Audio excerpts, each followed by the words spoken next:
Welcome back, everyone. So I'm continuing work on a billet that I forged out last week. It is a serpent pattern billet, and right now the pattern is on the end of the billet. Probably can't see it now, so I just did a full anneal on it so I can cut it. And what I want to do right now is lay it out in tiles so I can flip them and expose the pattern on top. Now I will be alternating that pattern so that the serpent, when I get it forged welded, it will be running on the side of the blade like that. That's the plan. So I have a file here, and I just want to check it's good and soft.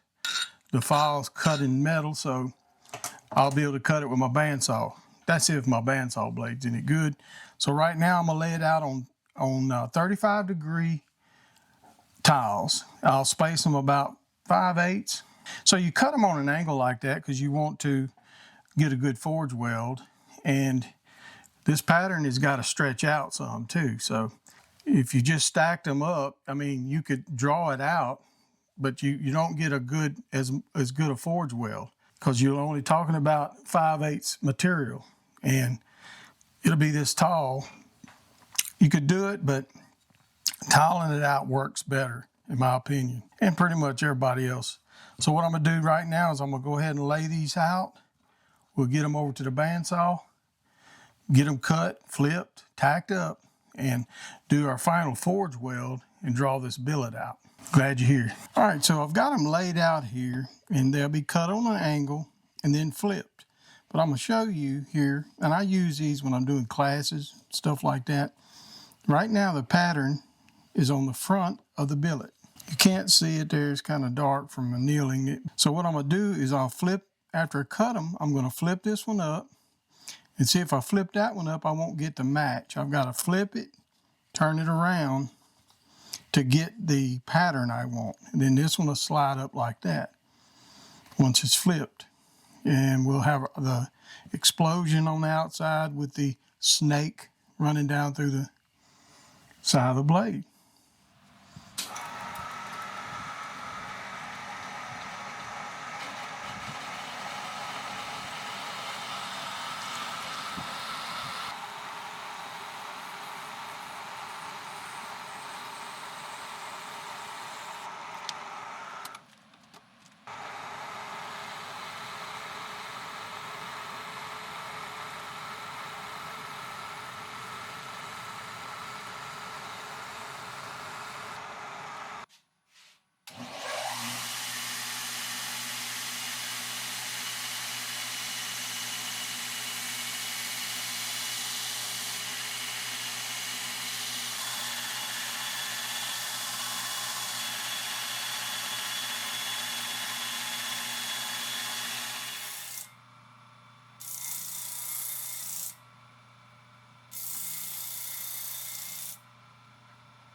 All right, I got them all cleaned up, and I did some test etching so I can see the pattern, and I'll show you a close-up here where you can see the pattern with that test etch, and you can see that snake running through there.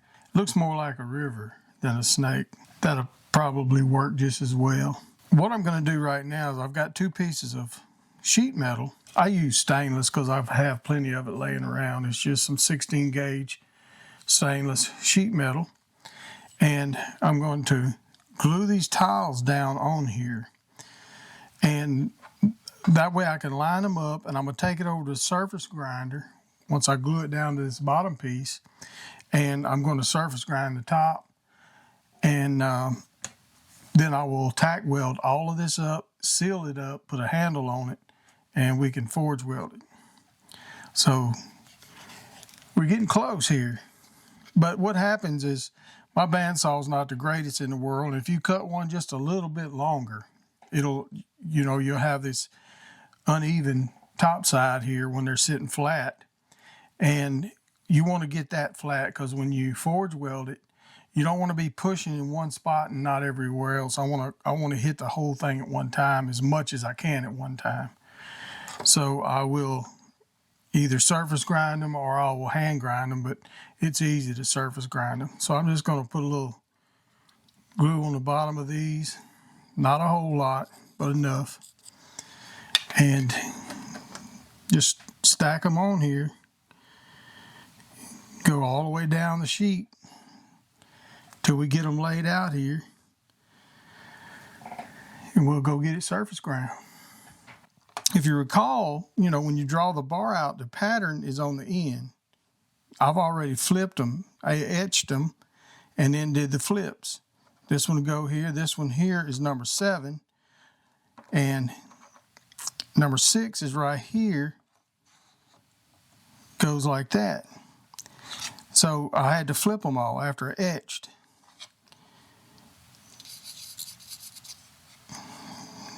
I'm going to get all these done. And we're going to get over to the surface grinder. I can match the patterns like this, and I know it's done. That way when I get ready to start forge welding, it's good to go. And when it sticks, it sticks. But you can see the height difference. Here's why I'm doing this. Like I explained about the bandsaw, this will take care of it once I surface grind it. So we get all these done, and we get a handle on it, get it all tacked up.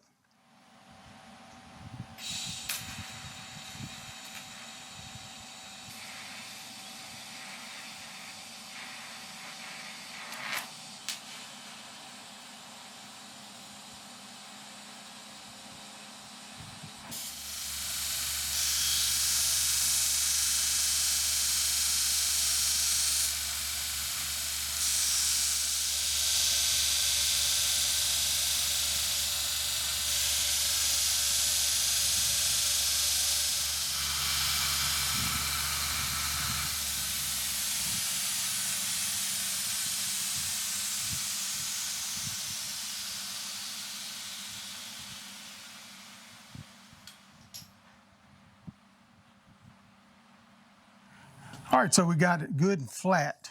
And this will make sure that when I press it, I don't have a high spot and pushes out and causes a failed forge weld. So I went ahead and tacked it up, as you can see. And for one reason, the magnet wouldn't hold with this piece of stainless I got here. It's a little thicker than I normally use. So I went ahead and tacked it. I didn't want that to be something in the equation to cause failure. And then I put it on the magnet and blocked it all the way around. Had some high carbon holding it. And so now what we're going to do is I'm going to put top on, and I will seal it all the way, all the cracks all the way around, you know, except the tops.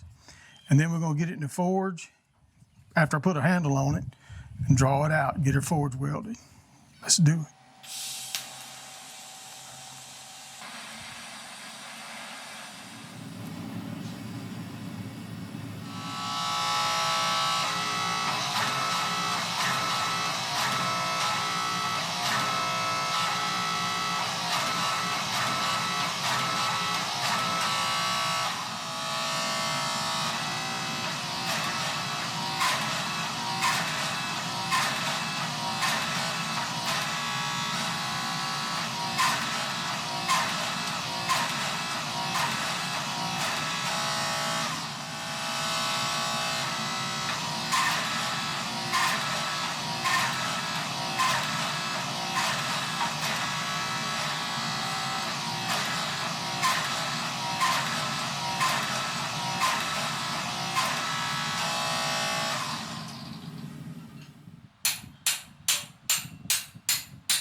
All right, there's our test etch.